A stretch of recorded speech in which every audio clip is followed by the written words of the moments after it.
streaming on YouTube, Facebook, and Facebook group. We're going to be obviously putting this onto our podcast, Startup Chats. Absolutely. Thank you so much for joining me. I'm stoked that you're here.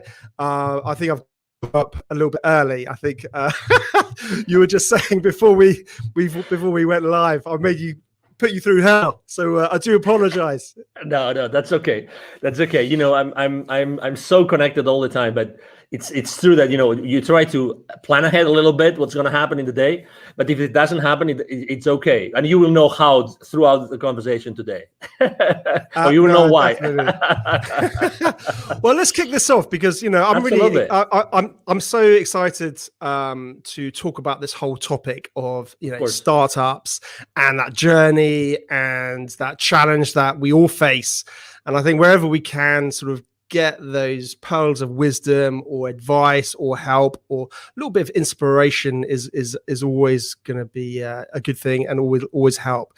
So but before we maybe sort of dive into what we're going to focus on, which is that whole, you know, pivoting in times of crisis, I think that's a really interesting sort of topic actually, because I've certainly done that in various sort of, you know, degrees, and you know, we can chat about that. So yeah, it'd be interesting seeing your perspective. But before we do, would you mind sort of introducing yourself to the audience, and just giving a bit of a background about, you know, who you are and what you do? Absolutely. So my name is Angel Rebo, and I'm in Dallas, Texas, although I was born close to Barcelona in Spain. Basically one of my favorite cities, by the way. Oh, look Barcelona. at that. Love it. Okay, I thought that you were going to say Dallas, Texas. I've never been. I'd love to go. I'd love to come to visit. There's lots of great things here happening. So, but anyway, you know, obviously I love Barcelona too. Basically, both corporate CEOs and established entrepreneurs, they hire me to bridge the gap globally for expansion and exposure. The reason why I helped, you know, I use internationalization strategies to accelerate the growth of their companies is because throughout my life, for the last 25 years, I have held more than 1,500 CEOs in 33 different countries. And I was able to do that because actually, let me tell you a secret now that you are actually in the UK. One of the reasons why I'm able to do this is because mom and dad, they put me through an English academy when I was in school, when I was in elementary school. And outside school, I was learning English. And I remember that the summer of 1982, I spent a whole summer in Scarborough, North Yorkshire in the UK, learning English. And I decided I'm not going to speak a word of Spanish for a whole month.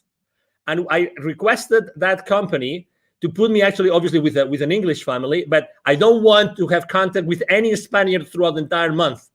So I had actually a Swedish student doing the same thing, learning English in the UK as the same as me.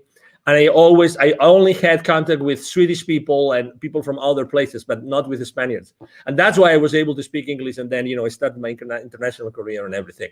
Something which is also really important is that, you know, as I lived in Latin America for 10 years, my heart and soul is with the kids in need in Latin America. And I started my nonprofit. It's called Wisdom for Kids. I did that 3 years ago. I'm the co-founder and president of Wisdom for Kids. And we help underprivileged kids in Latin America become entrepreneurs using the local resources. That's in a nutshell, you know, who I am and what I do in my life, Ben. No, that sounds amazing.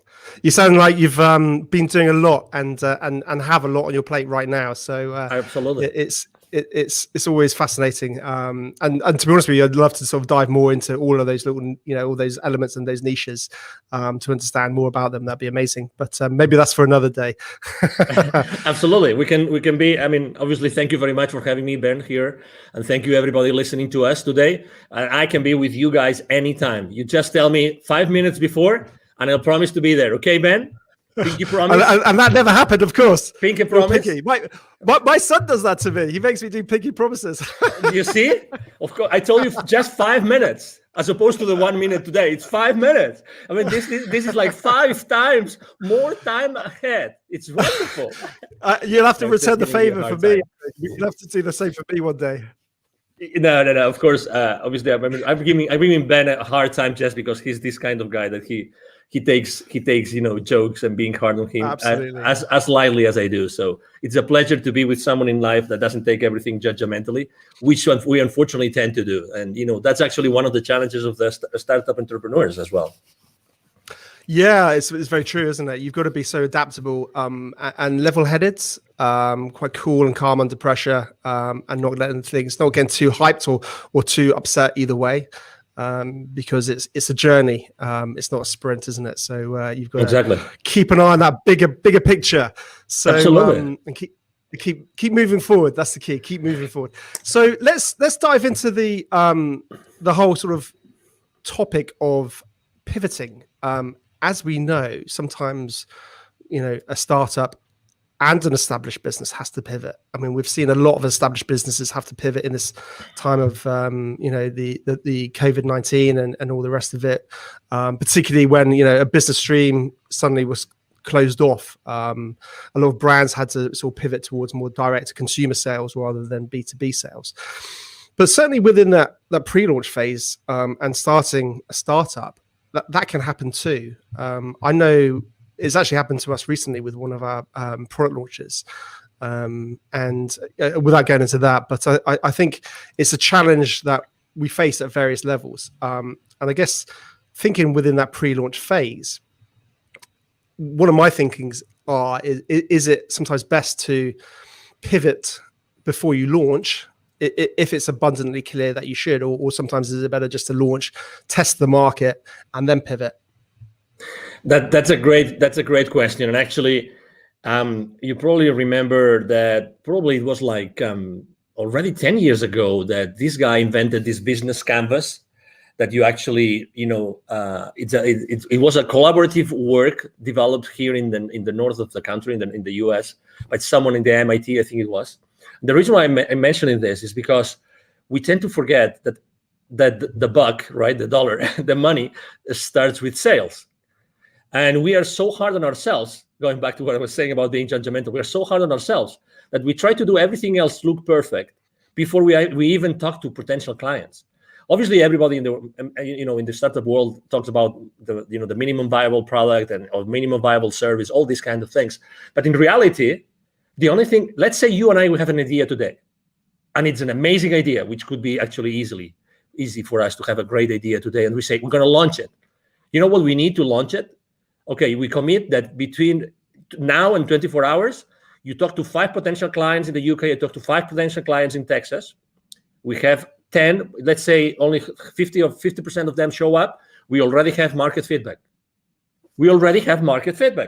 So I think I'm responding to your question. I'm a big proponent of, if you eventually have to launch something into the market, why don't you start talking to the market? And it doesn't have to be perfect. You have friends, you have former colleagues, you have relatives, you have neighbors, you name it. You go to a store, you go to a coffee shop, you talk to the guy which is serving you, the bartender. You can even ask that person for their feedback about what you want to launch. So to your question, my main business mantra is take imperfect action now. That's me. That's my clients. Take imperfect action now.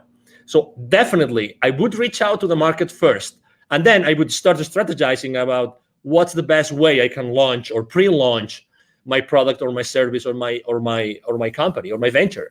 But definitely, I mean, I have seen so many people wasting so many hours, so many days, so many months perfecting something before even talking to someone in the market to see if that would fly or not. So that's definitely my response to that.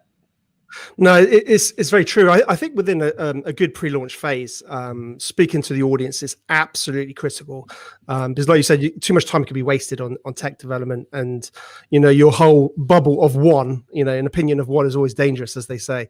So I think there's no doubt. But it's interesting, as talking about the pivoting challenges.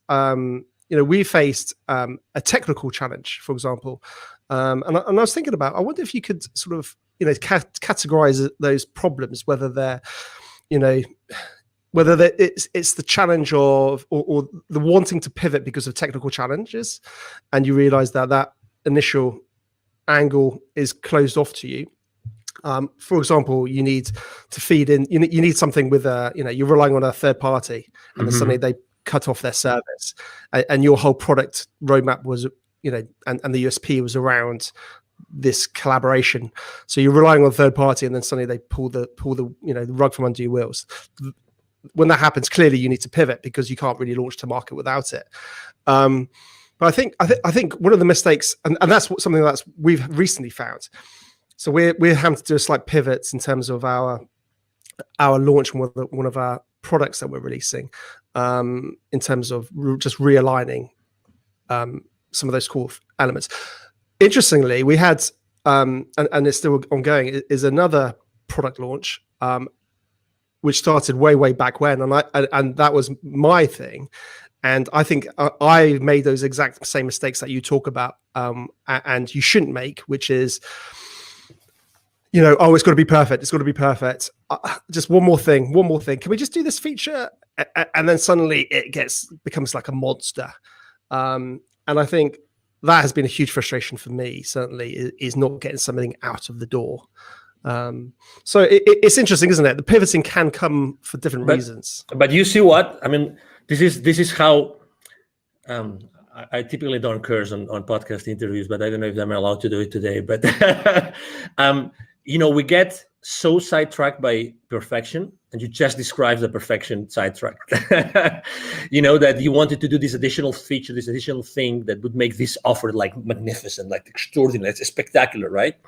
But suddenly you get so into the trenches of that thing, But in reality, guess what? And I've seen that last year. I saw that with many technologies and many providers saying, we're not sure if we're going to be around for a long time.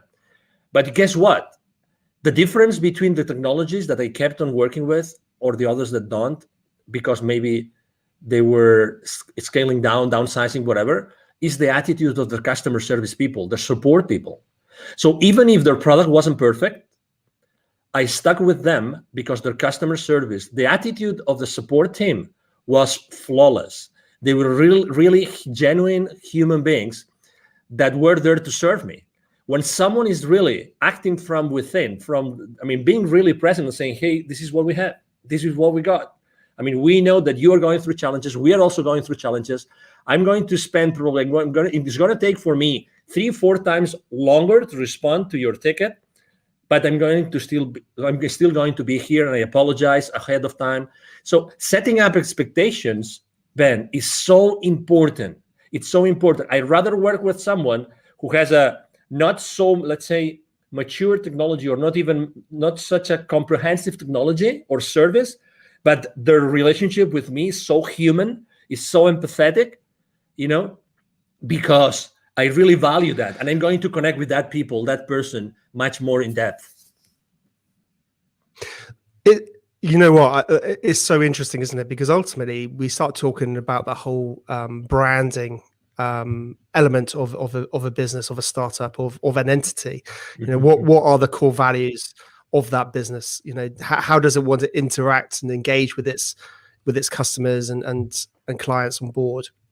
And I think we then start sort of diving into that world of the community, building a community, and whether that's, I guess, having a really good call center or team that respond to tickets and problems, or even I've seen really interesting communities built up on like Facebook groups where startups are really engaged with their communities. And I think having that authenticity and that dialogue, that's the key, isn't it? Like you touched on, it's that dialogue to say, hey, Angel, we're working on it. This is our tech roadmap. This is what we work on. We're struggling. We're trying to get things off the ground. We're bootstrapping it, or whatever it is. And then you can feel, more of a passion towards that brand and company, and see the face behind it. Yeah. And on its own, actually, if we think about it, that's such a strong, powerful part of planning in any pre-launch phase, but also post-launch, because obviously that's when you've got to deliver effectively. And follow through, and that's always challenging. Absolutely. I can give you even another example. Last year, there's this technology that I love to use. My team is an expert on using that. It's called Zapier, which allows you to automatize so many different systems. Zapier takes webhooks from here and there and blah blah blah, integrates so many. So I use a specific dashboard with my clients, and guess what? This guy said they're not cheap, but this guy said, we're going to give you 3 to 6 months for free, just because we know you're suffering. And their support system is great. Okay, so they gave me 6 months for free subscription last year, just for the sake of it. Just for the sake of it, because I was a small business owner, I qualified, blah, blah, blah. Just 3-4 months ago, a competitor came up to the market at a fraction of their price. And they offer you so many more actions per month, which is the currency that Zapier uses. So like a fraction of the price and offering you much more for that fraction of the price. But guess what? I'm not going to change from Zapier. I'm just giving you an example, right? I'm not going to change because they stood behind me, with me all the way. They provided me extraordinary service. They even said, we know cash flow is an issue for you. We're going to support you. So, oh my God, do you think that they will ever leave Zapier as a technology provider for my team and myself? Of course not. The branding, they have, my concept about these guys, what they're going to do for me whenever my business grows more and more and more, and I need them more and more and more, they will be there for me all the way. It's amazing. Exactly. It's about the brand. It's amazing. Do you agree? 100%. And it's interesting, isn't it? Because I guess if you've got that strong narrative, that strong brand, that's good, that story that people buy into, if you do have to pivot, then it's much easier to bring them with you, because I guess you can again have that honesty and say, hey, listen, we're having to realign our business model. We're having to do this. Come with us. And when that pivoting moment does come, I'm guessing that's a lot easier. Yeah, it is because again, you trust them. You have already developed that relationship. It's all about expectations, Ben. I mean, really setting up the right expectations is so important at all levels. We tend to, there's a concept I use both when I coach personally the CEOs and when I work with in business, when I'm doing business consulting, which is a secret contract. And think about it. This concept of secret contract is just brilliant. With every single person that you have a relationship with, Ben, and everybody listening to us, with every person that you have a relationship, there's a lot of things that you've never shared with that person, but you expect from them. You've never spoken about those things, but you expect from these people a certain things. And the other way around. You've never talked about that with them, or they never talked about that with you, but they expect things from you. And that even happens with your business, with your family, with your partner, with your life partner, with your kids, with your father, mother, with your siblings. There's always those things that you expect from them, but you've probably never asked them or talked with them about them. That's why setting expectations is so important in the journey of an entrepreneur, of a startup CEO. Setting the right expectations with everybody, with all your stakeholders, is so important. And just with that, you are building, just with that very simple thing of setting the right expectations, you're starting to build a very strong brand. You will never be in denial. You will never sweep things under the rug, ever. You will always be there because you are very clear on the expectations. That's so important. And it's so easy to do. But in reality, we don't do it. No, it's interesting, and I think you hit the nail on the head, because it also is very similar to just old ways of doing business well. We're talking about digital businesses, online businesses, and all the rest, but it's about doing business well, and it's always been the case. Whenever you're dealing with a client, setting expectations, whether it's timeframes or what you can achieve by when, and being realistic with that rather than over promising. If you can set a realistic expectations and actually over deliver and things like that, it's just simple things, isn't it? But I think what we need to start thinking about, I guess, as startup founders and all the rest of it, is how we set those expectations in a digital format to the masses, if that makes sense. How do we communicate that? And that might be simple as just, I guess, creating a Facebook group about your business and start talking about it, and then setting those expectations. It's interesting, actually. I've started to sort of observe the technology side of. By the way, I don't want this to get into some crypto sort of video here, because there's plenty of those out there. But it's interesting the technologies behind it, and some of those guys who are leading those technologies. and the way that they build community, and the way that they engage and constantly keep their audience who are interested updated. The one that springs to mind, if I'm honest, is probably the I'm gonna forget his name. The Cardano founder, Charles Hodgkinson, something like that. I can't remember off the top of my head. And he's constantly sort of talking about Cardano and what they're doing and all the rest of it. And that's when you just think about it for, I guess, your own business or your own startup it's interesting lessons that you can possibly take for yourself post-launch, but equally, I think pre-launch, and start getting a bit of hype behind it before you even go live potentially. When should a business, I guess, not pivot? That's an interesting question. Can businesses pivot too soon? I think that the market speaks. I think that the most important thing is to see if the market is actually moving, is shifting, if the market is asking for different things or not, if the market is still willing to pay for the same products and services or not. That's the question. It's not about us. It's about the market. It's about, is there a new market being created? Is there a new community being created they're going to want specific things? So that's the question. I think that you have to really put the thermometer in the market. You have to have those conversations, those imperfect conversations with your potential clients, and see, hey, will you keep on paying for this? Do you still feel the value? Do you still feel the value in these kind of products? Or right now, what's happening now, what do you think is going to help you go to the next level?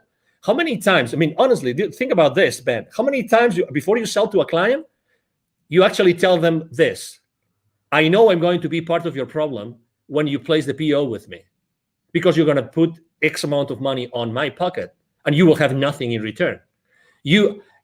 My commitment to you is that I will make as much as I can to return on your investment. But how many times you have told that your clients, I care so much, I know that I'm going to be your problem right now when you place the purchase order, right? And I also care, I really care about how you are going to recover that investment. These conversations are very uncommon and kind of conventional, because they are uncomfortable, because we think, oh, maybe someone doesn't place the PO, right?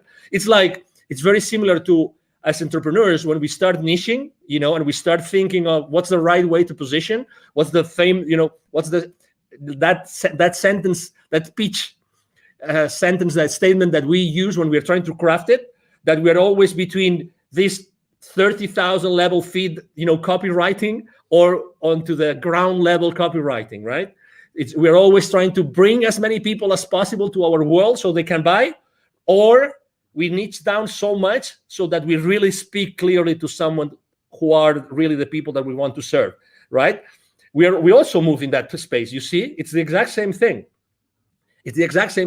Obviously, I think we have to be extremely precise, because we really want to serve someone, and we want to serve this someone really, really well, right? So to your question, again, definitely there's a moment where you have to decide if it's the right moment to pivot, or if to pivot or not. But again, it's all about who you are serving. Let me tell you an example. What could you say has happened last year with 7.5 billion people? If there is one factor that had all 7.5 billion at some point, it's fear. Okay. I'm not talking about politics. Okay. I'm just saying what it is. There's never been more fear in the planet like last year. Okay. And maybe it continues this year for whatever reason. Okay. I have been building bridges. You are a public figure. I'm a public figure. We're here to build bridges. We're not here to fracture the society. We're here to actually help everybody come together, get together, and make this world a better place. That's why you're doing what you're doing. 100%. That's what I'm doing. Exactly. Right. So, but still, if there's fear, think how you can help everybody. If you know that everybody's going to be in fear, why don't you talk to your market and you double check that that's a reality, and double check if that fear is going to move the needle for what they need. They may need some additional personal support. They may need, support for specific areas in their business. Right? Is that fear going to affect the existing clients or not? Is it going to affect will you have to deliver your product or your service in a different way? Again, it's all about the market. It's all about the people, how they feel. It's all about human beings. It's all about human beings, how they feel inside. They're going to make the purchase decision. The buyer, decision has it changed? Are there different criteria? The purchasing criteria of our clients, has it changed? The decision process, has it changed? It's all these kind of things that you have to think about before you decide to pivot or not. Yeah, no, definitely. I mean, that's an interesting point. Has it changed? I mean, ultimately, their buying decision might not have changed, but the way that they buy it may have changed. They might not be able to go into the shop like they used to. So, how can you deliver that product or service in a format that they can still access? Because they may well still want it. We've seen that, haven't we, with gyms? Gyms have got, people can't go to physical gyms in the UK. I'm not sure what it's like in America, but so people are having to think about, how can I deliver that course online effectively, because those people still want that. And you're 100% right. And I think this goes from pre-launch and carries on continuously forever, is knowing your audience. You touched on that, and listening to your audience. But it's really easy to say that. Well, people think, oh, my audience is everybody. And I think it's so important. And you touched on it. You got to really drill down on who you want to help. And know that market inside out, and that can change. But absolutely. I think have a focus where it is right now. Going back to the is there a right time to pivot? It's interesting because I completely agree with everything you're saying, but part of me also wonders whether you can be too soon. You can be an innovator, and you could be creating something that the market's never seen. So people don't necessarily sometimes know that what you have is going to help them. And that's an interesting challenge. We're seeing a lot of this actually in various sort of technologies. Things are coming out all the time. But you might not get that initial traction. I agree. But it all comes down to, as you know, people buy from you what they want, but you know what they need, right? I mean, you define a transformation path, right? You define the transformation path. You talk to them with your pitch. You talk to them to find them where they are, and then you describe a transformation path, and you are selling them the transformation and the final destination of that transformation, right? You got to tell a good story, haven't you? Yeah, exactly. But again, I think that we make a decision as entrepreneurs. We make a decision every single day of what we talk about and who we talk about. At the end of the day, if you are able to describe that transformation, they might not know, they know what they want, but they don't know what they need. So you're still able to sell to them what they need if you are able to position it as what they want. Okay, so obviously there's this very famous book that you've probably read, The Crossing the Chasm, about technology adoption. Very old book already, like 20 years, 30 years old. I'll be honest, I'm a really bad reader. I'm honestly, I'm so okay. No problem. So I'd love to be a big reader. I really would. It's okay. Crossing. It's okay. Crossing the chasm. So it basically states, when a technology is ready to go to the majority, to not only to the early adopters, so to the majority, right? So it talks about that. So yeah, exactly. So regardless, probably in the beginning, your price point will be at a level that it still justifies the profitability that you need in the company. You know what I mean? But at the end of the day, it's always the same thing. Are you able to position what your clients want from your pitch so that you give them what they want? They buy what they want, but you give them what they need because you are the expert. You are the subject matter expert. You're giving them what they need because you know more about that, because you are the expert. And obviously expertise is one of the most important things when you're pivoting, right? I mean, are there areas of expertise that you probably have not pitched enough to your audience?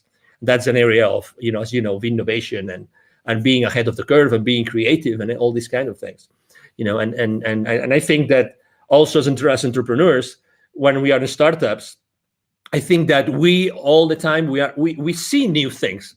We are ahead of the curve. I mean, we really see those innovations because when we push so hard and we do so many things for so hard because our life goes on it, right? So eventually we discover many other things and new ideas and new horizons open up for us. And and it is what it is, and so I mean, if you are an awakening enough entrepreneur, there's consistently reasons and ways for you to be innovative and to start trying those innovations into the market. No, definitely. I think like any good entrepreneur, they're constantly looking at the world in a different way. I call it my invisible radar. It's this. If anyone's watching the video, you'll be able to see what I'm doing. But if you listen to the podcast, you won't. But basically, it's like up there constantly, and it's just going, and then it's all hones on something, and then suddenly it's like, oh wow, this is like, and your brain starts going 100 miles an hour, and then your wife tells you to calm down and stop being silly and get focused on what you're doing. Exactly, because it's always challenging, isn't it? It's getting pulled too far in too many different directions. Absolutely. Interesting. Talking about, again, getting back to the pivoting. I think when somebody needs to pivot, having a good personal brand makes it a lot easier to pivot. And I think sometimes lots of business owners don't really focus on their personal brands. What's your sort of thoughts around that? Well, I think there's two. This is a two-way street, right? Because you want to have a very strong personal brand, but at the same time, you don't want to be the main constraint on your business, right? So you have to be careful, okay? Because you obviously want to have a whole, system, people that will support you in delivering all that, okay? So the personal brand is very important, but also make sure that in the delivery of your products and services, you are not a constraint. So that's the number one thing. Do I believe in like having a very strong personal brand? Absolutely. And it's much easier to build than what people think. I'm blessed enough to have been invited to your podcast, Ben, today, and I have probably 3 or 4 more today. I'm there's a lot of people reaching out to me. I'm really extremely blessed that happens. But it's relatively easy just to give. I mean, I'm giving just some nuggets that people might like or might not, but it's being present. It's spending 30 minutes, 45 minutes, 1 hour, adding value to someone's audience. And by doing this, you are actually building my brand. I'm building my brand right now, thanks to you. I'm grateful to you and to your audience. And again, people think that branding is this big, massive monster that we've never seen their face, right? But it's so difficult, and only large corporations can actually build your brands. Not at all. Just answering an email on the chat on LinkedIn, you're building your brand. Let me give you another example. 100%. I mean, just when I say happy birthday to someone on LinkedIn, I do it in a different way. I tell you, people remember me because of the way I give them the happy birthday. And it's so simple. And the same thing when they change positions in their companies. I do it in a different way. Guess what? You don't need anything. If you're starting small and then you want to scale up in the future, guess what? You can start doing this right now. Be yourself. Don't be afraid of yourself. It's very true what Tony Robbins says in his events, which is, what we are fearful of as human beings is of our potential, is of how powerful we are. It's not of our flaws. It's not that we will not be able to deliver. It's of our potential, of our power. We're really powerful. We all have this expertise inside of us that nobody else will be able to deliver just because of the experience we have had in our lives. You have had your experience, Ben. You've gone through several, successes and failures. You've learned a lot of lessons. Everybody has had their own journey, and that journey is of value to someone else. That's why everybody can really become an entrepreneur if they really want to. That value, that intrinsic, unique value of anybody out there can really help other people, to overcome their challenges in their personal lives or in their business life. It is what it is. It's by definition. 100%. And also what I love about it is it gives, several things. It gives a face behind the business. So it has you have that real sort of personal element. And I think that's the future for business, having personality. But also I think as an individual, we all know we have many layers. We have many interests. Whereas a business is obviously clearly focused on one area, possibly with a very focused audience. But with a personal brand, people, you're able to express more of your interests. You're able to express more of your fascinations and your other hobbies and other, businesses. So I think certainly if you do need to pivot, it's much easier to do so, and because people believe and buy into you, not that particular product or service. I think that's something very, very interesting. So in terms of sort of top tips or advice you could possibly pass on to any budding, startup founder, what would that be? Well, I said it before briefly, but it's definitely, I think that's, honestly, I think this is at least 50% of the success, of the secret to success for any entrepreneur right now, which is take imperfect action now. Take imperfect action now. Expose yourself. Whatever you want to do, start doing it right now, immediately. Start talking to potential clients, to potential partners, to potential collaborators, to potential allies, immediately. Take imperfect action now. Don't wait. There's never going to be a perfect time for you to become an entrepreneur. Never. Yeah. So why don't you start doing it now? You don't really need much. Honestly, you don't really need much. Really. I mean, what did they say? Yesterday's the worst day, today's the best day, or something like that. I probably got that completely wrong. No, yesterday was the best day. Today, I can't remember. I'm just probably making something up. No, that's okay. But it's a matter of, hey, take imperfect action now. And then as soon as you start making steps, taking those steps, as soon as you start doing that, you will start seeing the forest. You will start seeing this works, this doesn't work, this could work, this couldn't. You start seeing the rest of it. But you have to start making those steps. You know what I mean? So definitely. Exactly. So be humble enough to do that. Definitely. And just out of interest, on a side note, Angel, what's the sort of whole startup scene like in Dallas, and in your hometown? What's business like there? Well, I have to say, first of all, it has changed and improved a lot. Dallas used not to be the startup hub that it is today. I've been very involved with the startup community here. Actually, last year, it's so funny. Last year, I gave 2 different webinars to the startup community here, and the title of both webinars were Pivoting in Times of Crisis. both of them. So there's a very strong community for startups here, very strong. That particular accelerator I gave the webinars to, it's called The Deck, but there's many accelerators.